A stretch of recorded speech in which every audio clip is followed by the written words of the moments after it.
Hey everyone, this is my written plans for an educational studio project presentation. So I'm just going to start by going through the standards, objectives, our plans for the day, materials, resources, and then I will start my demo activity. Okay, so just to start, the content standards for my environmental art project, Art for Our Planet, is to explore various subject matter, themes, and historical or cultural events to develop imagery that communicates artistic intents, manipulate content and media to achieve communication, use visual thinking and problem solving in sketchbook and journal to identify practice that develops ideas, and to use visual thinking and problem solving, incorporate articulate art vocabulary during analysis and process to describe the structural element of art and organizational practices, and to examine varied artworks to form ideas and criteria by which the judge assesses and inspires personal works and artistic growth. So all those standards would be covered throughout the entirety of the project. Today, just for the mini demo lesson, I'll just kind of, as we go, I'll expand where things would maybe be done a little more in detail if it was in a full-length student class. Perfect. So this project works really well with all middle school ages, but I am in particular focusing on my 8th grade class. So understanding and goals. The student goals will be to recognize the importance of environmental art, aesthetics, composition for effectively delivering messaging in their artwork. Students will examine some standards of public artwork, and they're also going to use that knowledge to redirect and spread messages about environmental art and climate change. So the objectives. We are going to be creating, each student will be creating their own environmental art piece that brings awareness about a specific environmental issue that they would research.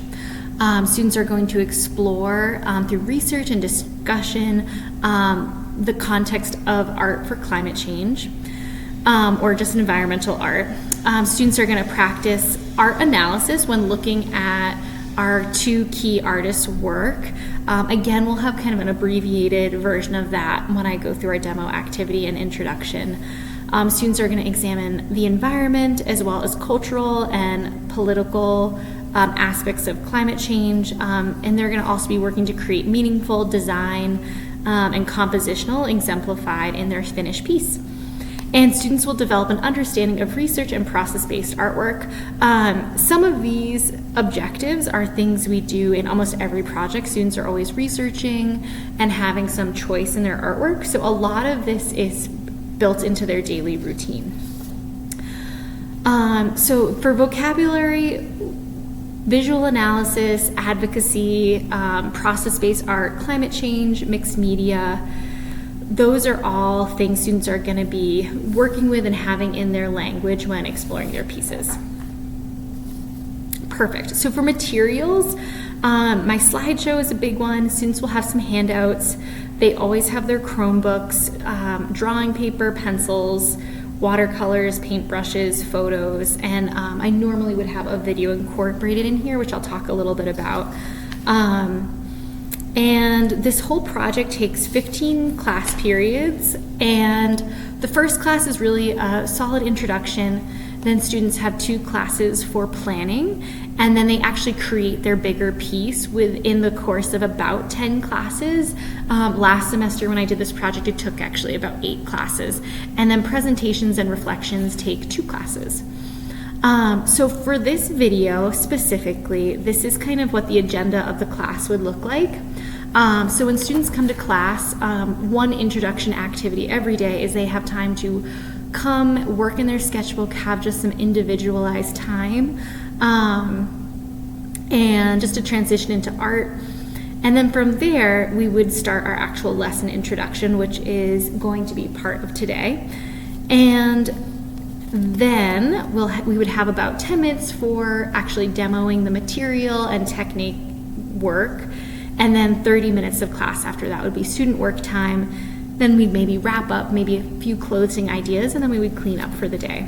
Obviously, for the purpose of this video, we're not going to have a whole 30 minutes of work time or cleanup time, so that aspect I'll just kind of wrap up in the end. Perfect.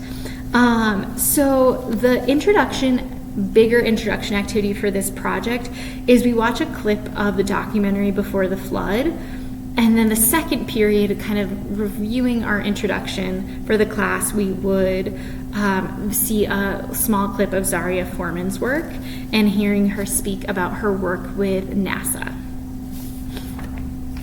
Great. So learning instructional activities, I do a little bit of modeling for compositional work, picking photographs to plan out our final piece. We talk a little bit about research, and other kind of educational activities is through our critiques. We have guiding questions like how do we as artists create artwork that advocates for our planet, and how do we create change through art, and what environmental issues are worth our time and advocacy. So those are a few of the learning activities for this project. I think research and building on research is a really big one for students, and how to incorporate into their artwork. For closing activities, when students finish their piece, we do a little gallery walk. They have final presentations sharing some of their research in a Google Slides, and they also write final reflections and share some successes and some growth points. That's kind of how we wrap up this unit. We also have some in-process critiques just before we're in that kind of final wrap-up stage. For classroom management, a lot of the ground for that is laid throughout the semester. So we always have our classroom norms, behavioral expectations. Our physical layout of our classroom sets students up for success. But a lot of that is done throughout the semester, not necessarily during this project. We always have our daily protocol to clean up and leave the classroom better than we found it. Students wipe down tables, clean floors, put supplies away, and those jobs rotate at their tables every day. So all of that kind of just makes for pretty smooth classroom management. So part of the assessment tool that we're going to go over today as well is our process and engagement rubric. This assessment tool is specifically for the activity we would be doing during this class, but it also helps with classroom management, which is kind of why I'm bringing that up now. And then finally, for the final assessments for this project, they have their artwork, they have their daily process and engagement rubric, they have in-process critiques, final critiques. Students also have their reflection assessed, but overall those are the major assessments: critique, presentation, and their artwork and artwork planning. Perfect. Okay, so for today, what I'm going to basically be doing for the demo is a little mini version of the introduction to this project as background information, and then I will do a materials lesson on composition and watercolor, and I'll kind of just as I go explain where students might be doing their own research or picking their picture during this mini version of the bigger project. Perfect. Okay, so this is our environmental art project, Art for Our Planet. Our driving questions for this project are: how do we as artists create art that advocates for our planet? How can we create change through art?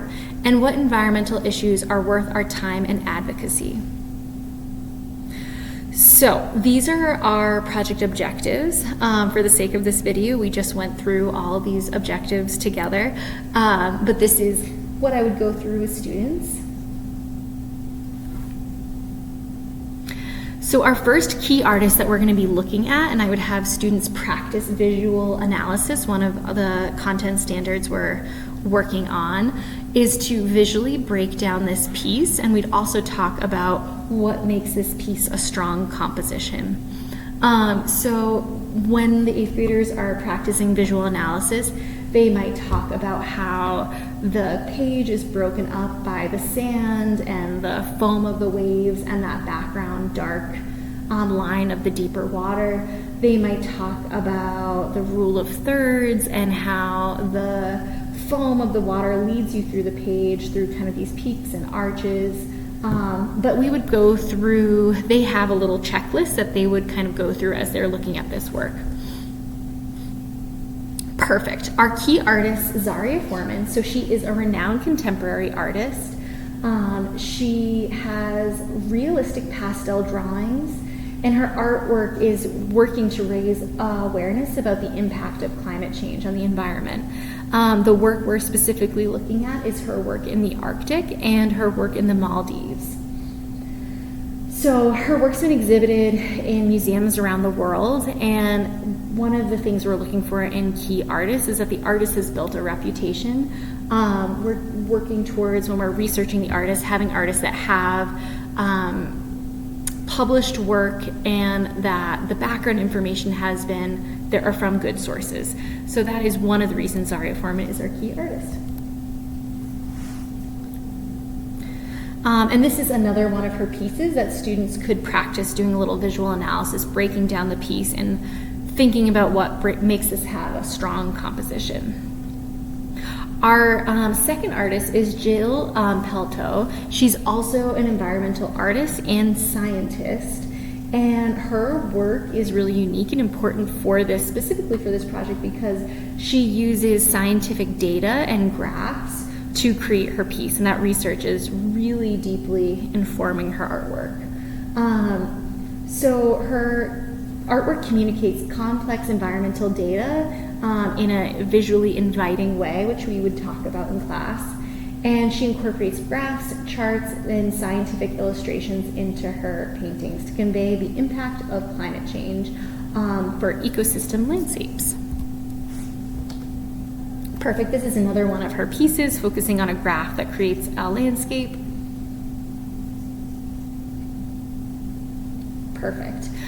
So this is a student-driven list for different topics, and the goal for this part of the lesson for students would be to choose an environmental topic that interests them, and they would break off into small groups to research their topic and find some strong imagery and photographs that would represent that topic in a strong way to gather source material to create a strong composition. Great. So this is kind of where we leave off. What topics and environmental issues will your artwork focus on? So students are going to, at this point in the class, would break off into small groups to do a little research, find some source images, and I would get to work one-on-one with students, developing their ideas and helping them do a little bit of research. For the sake of this video lesson, I have a photo printed out, and we will just kind of work on composition and techniques, kind of skipping that step a little bit. Perfect. Kind of hard to see on the screen, but I have a printout too. So this is our engagement and process rubric. This is what I would be grading students on as they start to plan their composition today. So I'll just kind of read you what I'm looking for in this rubric.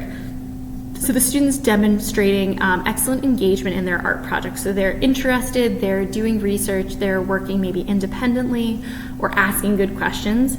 Some examples of excellent engagement use great use of and appropriate use of art materials and equipment, consistent on-task behavior and engagement, adherence to our classroom etiquette and policies, and that students are having meaningful contributions to our learning and experiences, and they're showing some evidence of self-directed learning and research, and they're working to expand their own artwork and ideas. Student is fully engaged in the process of the project.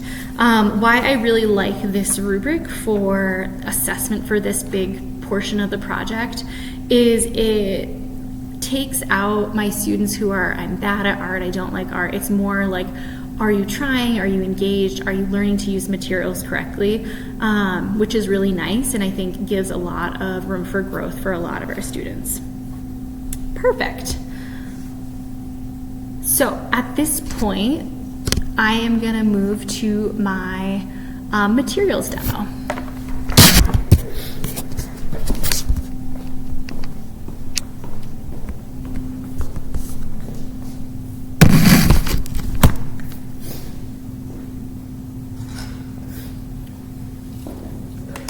So the material list that we had before, and I'm going to give, or the printout of the list is on Canva as well. Let's see if we can see this. Perfect. Is watercolor, graphite, paper, and a photograph.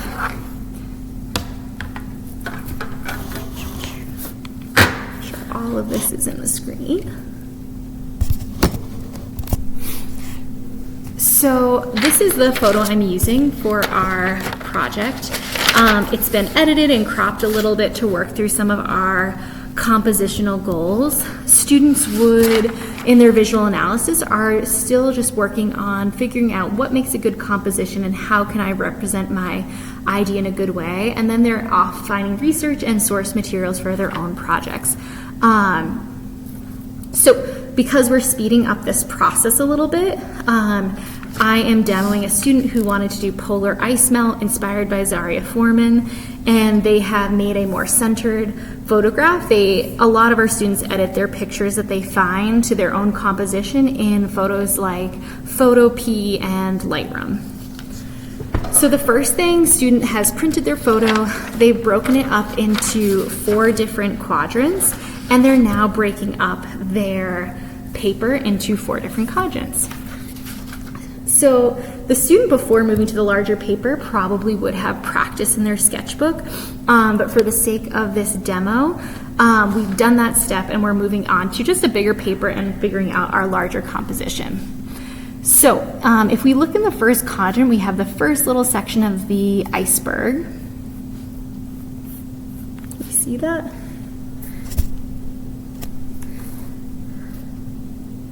Perfect, you guys can shift that a little bit.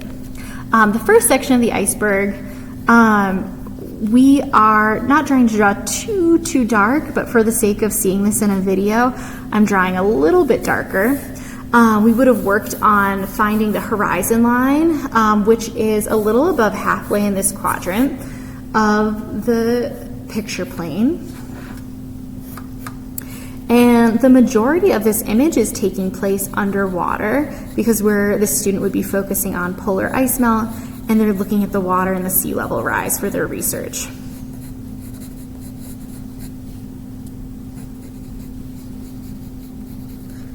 So once the student has this iceberg drafted out,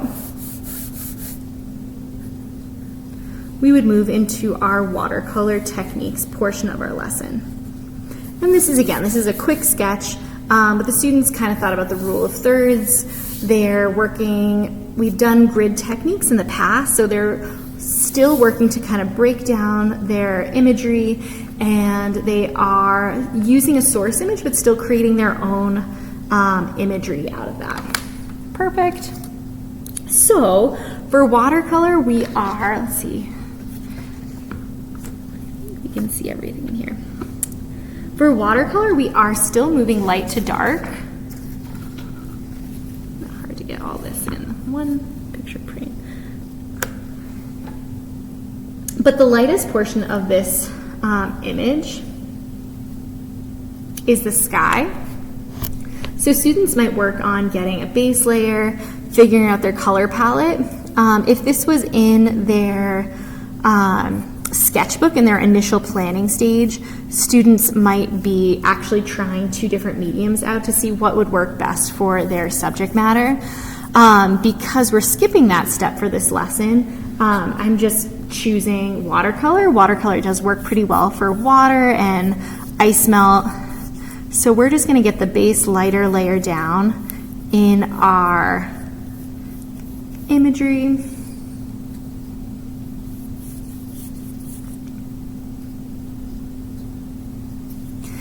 And we're moving wet into wet, working from the top down.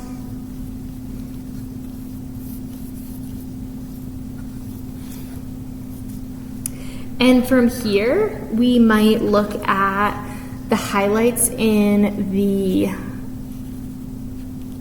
upper level of the ice.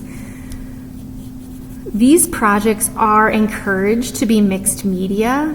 Most of my students do choose mixed media for watercolor. A lot of students do watercolor and then go back in with some charcoal for a last step. But because we're just focusing on the first step, we're just moving, practicing going from light to dark and breaking up our imagery. The next portion I might work on for this piece would be the underlayer of the ice. It's a different layer of blue, and it's kind of the next lightest thing that's not the light of the actual upper layer of ice. So we might break up this a little bit. We're still leaving some lights for those highlights kind of taking place of the water. And again, this is just, we're working on the underpainting. So a lot of this is going to get darker as we go, but we're just trying to pick out some of the highlights and breaking down the bigger pieces of ice that we're seeing.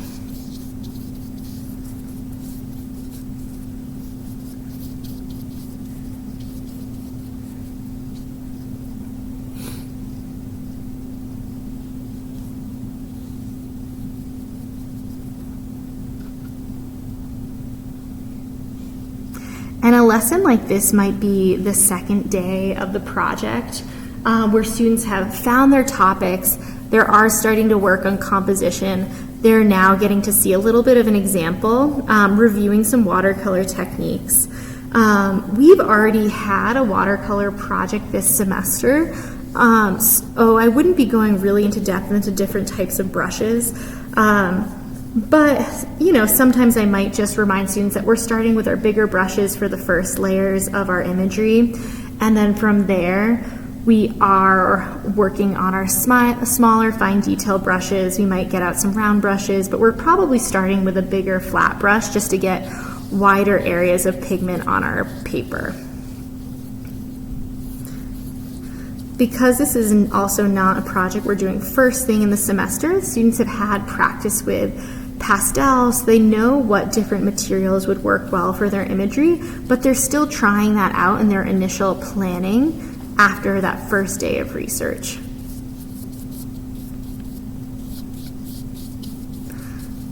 This is about the point where I would encourage students to let this layer dry before building more layers on their piece. Let's see if we can see this.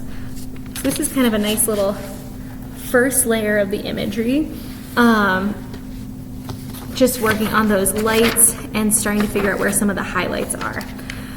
I would probably have students let this dry for a little bit and maybe have a little bit of time to work in their sketchbook, maybe do a little more research.